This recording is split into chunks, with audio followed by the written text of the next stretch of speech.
शिमाल के घने जंगल में बहुत खुशहाल जिंदगी थी। इसी जंगल में शाइला कबूतरी रहती थी। वो हर साल इस आस में घोंसला तैयार करती थी कि शायद इस साल उसे बच्चों का सुख मिलेगा, लेकिन हर बार वो अफसुर्दा हो जाती। इस साल भी उसने घोंसला बनाया, लेकिन एक दिन जंगल में खूब खतरनाक तूफान आया। पूरा जंगल तबाह हो गया, कई जानवर जख्मी हुए। तूफान गुजरने के बाद सब एक दूसरे की मदद करने लगे। शाइला भी जख्मी परिंदों के लिए दाना पानी ढूंढने लगी। तभी एक अंडा जमीन पर पड़ा दिखाई दिया।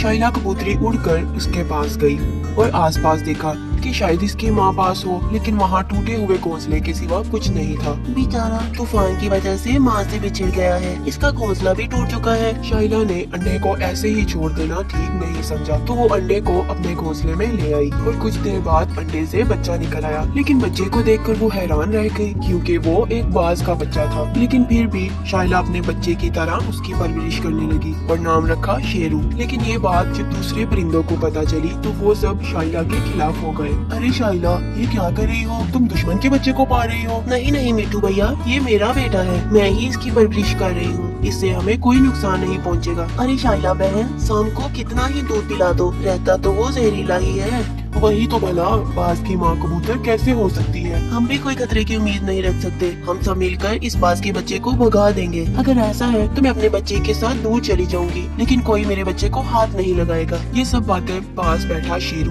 बाज सुन रहा था। माँ, ये सब ऐसे क्यों कह रहे हैं? क्या मैं आपका बेटा नहीं हूँ? क्या आप मेरी माँ नहीं हो? नहीं मेरे बच्चे, तू ही मेरा लाल है। अब हम यहाँ से दूर चले जाएंगे अपने नए घर में। शाइला कबूतरी शेरू के साथ नदी की दूसरी तरफ चली गई। वहाँ शाइला उसे उड़ना सिखाती, जंगल के खतरों से बचने के तरीके भी सिखाती।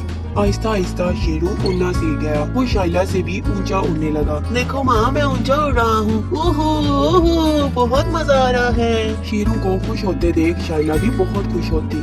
इस तरह दोनों की जिंदगी खूब सुकून से गुजर रही थी। एक दिन शेरू जल्दबाजी में उड़ते हुए शाइला के पास आया और बोला, मामा, जंगल में सांपों का गिरोह आ गया है। वो सांप अंडे खा रहे हैं। हाय अल्लाह, ये कैसी मुसीबत है। हाँ माँ, हमें कुछ करना चाहिए। शाइला और शेरू उड़कर जंगल की दूसरी तरफ चले गए और जाकर देखा तो सारे जानवर खूब डरे हुए थे और एक ऊंचे पीपल के दरख्त पर बैठे थे। मिट्टू भैया, आप सुबह से क्यों डरे हुए हो? हमें मिलकर सामना करना चाहिए। क्या करें, ये सांप बहुत जहरीले हैं। एक बार भी डस लिया तो अल्लाह को प्यारे हो जाएंगे। एक सांप पीपल के दरख्त पर चढ़ने लगा। उसे देख सारे जानवर घबरा गए। सांप लगभग ऊपर तक पहुंच गया था कि तभी शेरू सांप पर झपट पड़ा। चले जाओ यहाँ से, वरना तुम्हारी खैर नहीं। छोटा बच्चा अब हमें डराएगा। है बच्चे, अगर तुम्हें अपनी जान प्यारी है तो रास्ते से हट जा।